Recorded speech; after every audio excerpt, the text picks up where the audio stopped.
What if I told you that one of the most decisive battles of World War II was won not with bullets and bombs, but with inflatable tanks, giant speakers, and a cast of actors?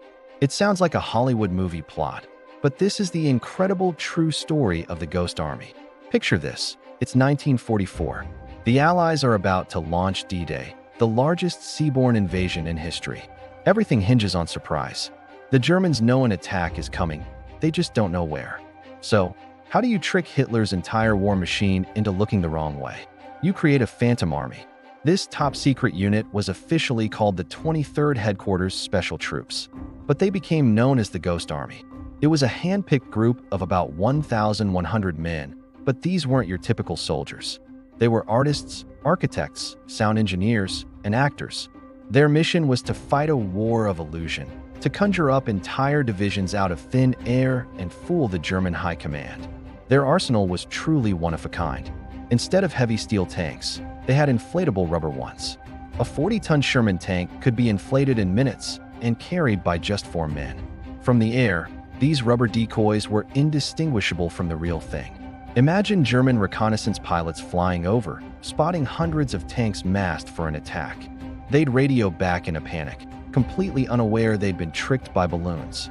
The unit also had inflatable artillery, jeeps, and even airplanes, which they'd arrange in convincing formations to create fake motor pools and airfields. To make it even more believable, they'd use bulldozers to carve fake tank tracks into the ground. It was a massive stage production on the front lines of Europe. But an army isn't just seen, it's heard. That's where the sonic deception team came in. They had a library of sounds recorded on state-of-the-art wire recorders.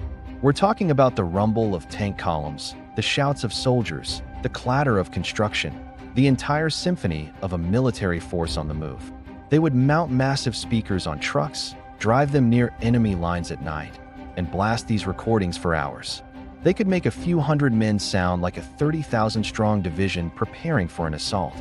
The Germans, listening in, would report these phantom movements, and the illusion would grow stronger. Then came the radio trickery. The Ghost Army had expert radio operators who mimicked the unique communication styles of different U.S. divisions. They'd create a blizzard of fake radio traffic, sending coded messages about troop movements and attack plans, knowing full well German intelligence was intercepting every word. They were feeding the enemy a carefully crafted, completely fictional story about where the Allies would strike next. The final touch was pure theater. The soldiers themselves became actors. They put on the divisional patches of the phantom units they were impersonating and drive into nearby towns. They'd go to cafes and bars, talking loudly about their supposed plans, knowing local spies would be listening. They even staged phony command posts, with actors dressed as generals arriving in staff cars, all for the benefit of German observers. They were creating a multi-sensory experience of deception, an immersive lie that was impossible to ignore. Their most critical mission was Operation Fortitude, the grand deception designed to protect the D-Day landings. The goal was to convince Hitler that the main invasion would strike at the Pas-de-Calais, the narrowest point in the English Channel, not Normandy. The Ghost Army played a starring role. They helped create the fictional First U.S. Army Group, or FUSAG, supposedly commanded by the legendary General George S. Patton, a commander the Germans both feared and respected. In the weeks leading up to D-Day, the Ghost Army set up their inflatable hardware all across southeastern England, directly opposite Calais. Their speakers blared the sounds of an army on the move. Their radios chattered with fake invasion plans. The deception was flawless, and it worked better than anyone could have imagined. When Allied troops finally hit the beaches of Normandy on June 6, 1944, Hitler was convinced it was just a feint. He believed the real, much larger invasion led by Patton was still aimed at Calais. Because of this belief, he kept some of his best panzer divisions waiting there for weeks, holding them back from Normandy where they could have crushed the fragile Allied beachhead. Those tanks waited and waited for a Ghost Army that would never arrive. The bravery and ingenuity of the Ghost Army are credited with saving tens of thousands of Allied lives. By tying up critical German forces, they gave the real soldiers at Normandy a fighting chance. They conducted over 20 battlefield deceptions, often operating perilously close to the front lines.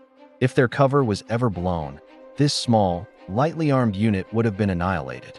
For nearly 50 years, their story remained classified. The men were sworn to secrecy, unable to tell anyone, not even their families, about the brilliant, strange war they had fought. They were true unsung heroes. It wasn't until the 1990s that the records were declassified and the world finally began to learn about their incredible contribution.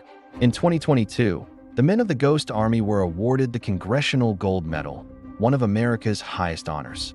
It was a long overdue recognition for the soldiers who proved that sometimes the most powerful weapon is imagination. Their story is a powerful reminder that victory isn't always about brute force. It's about strategy, creativity, and the courage to fight a different kind of war. Thanks for watching. If you found this story as amazing as I did, be sure to hit that like button and subscribe for more incredible tales from history.